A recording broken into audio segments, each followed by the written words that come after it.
20వ తారీఖు నుంచి 4 రోజుల పాటు చేపట్టిన దావోస్ పర్యటన ముగించుకొని తిరిగి వస్తున్నటువంటి సందర్భంలో ఇలాంటివన్నీ చాలా విన్నాంలే కానీ దేని గురించి బాబు? అది అమ్మకి అన్నం పెట్టినవాడు పిన్నమ్మకి బంగారు గాజులు తొడుగుతాడు. మాకు తెలియదు సార్, మీరు దేశ ముదురు కాబట్టి చెప్పండి. మీరు ముదురు కదా, మీరు అందరు నాకు అధికారంలోకి వస్తే ఏం ఇవ్వబోతున్నామో చెప్పాను బాబు.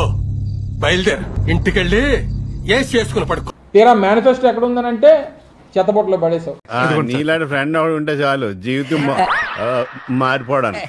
ఎందుకంటే మనకి మేనిఫెస్టో అనేటువంటిది కేవలం ఎన్నికలకు మాత్రమే తప్ప నేను రాజకీయాల నుంచి తప్పుకుంటా.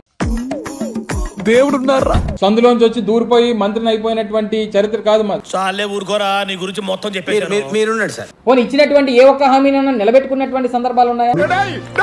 ఇప్పుడు దాకా చేసినంత గంగలో కలిసిపోయింది. నేను చెప్పాను కదా సార్, వాడు పెద్ద మెంటల్ గా.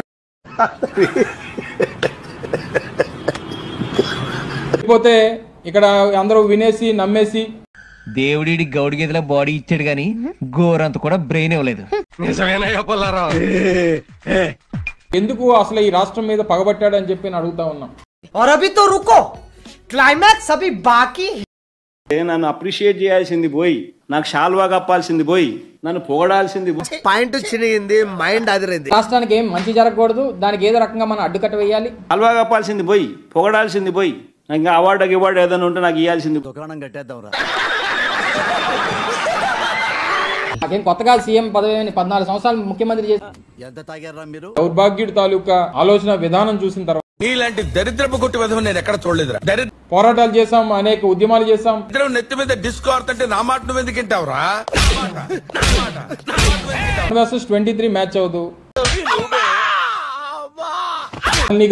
నీకు హక్కే లేదు. స్థాయికి నేను పోటీ చేయాల్సినటువంటి అవసరం లేదు. ప్రతిపక్షంలో ఉన్నాం, చేతులు ఓపిక లేదు. ఏ రకంగా దెబ్బతీయాలి, ఓటేయలేదు, ఆయన ముఖ్యమంత్రిని చేయలేదు, ఆయనకు అధికారం ఇవ్వలేదు అని చెప్పి రాష్ట్ర ప్రజల మీద కోపం. అనవసరంగా కొట్టారు కదా సార్. మేము వచ్చిన తర్వాత ఈ రాష్ట్రం తాలూకా భవిష్యత్ ఏమైపోయినా పర్వాలేదు, ఇప్పుడు కరెక్ట్ గా మాట్లాడుతున్నారు సార్. ఈ రాష్ట్రం ఏమైపోయినా పర్వాలేదు, ఆయన పరువు పోవటం కూడా ఫ్రీ అయినండి. దానికి ఆయన సమాధానం చెప్పాలి. వాడి పాపాను వాడు చేసిన పాపాలకి నేను పోయేటట్టున్నాను సార్. ఏ రోజు తప్పుగా మాట్లాడలేదు. నీకు నాకు ఛాలెంజ్ కుదరదు. అవన్నీ సినిమాల్లో బయట వర్కౌట్ అవ్వవు. మేము ఏం చేయబోతున్నామో చెప్పాం.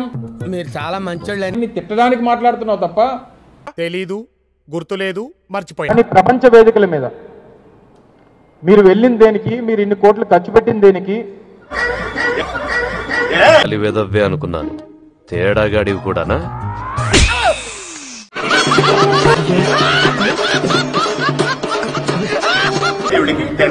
చెప్పాను కదండి, చెప్పుకోలేని జబ్బుందని. అది నాతో చెప్పుకుంటున్నాడు. పాపం సార్, పాపం కాదు, కామం.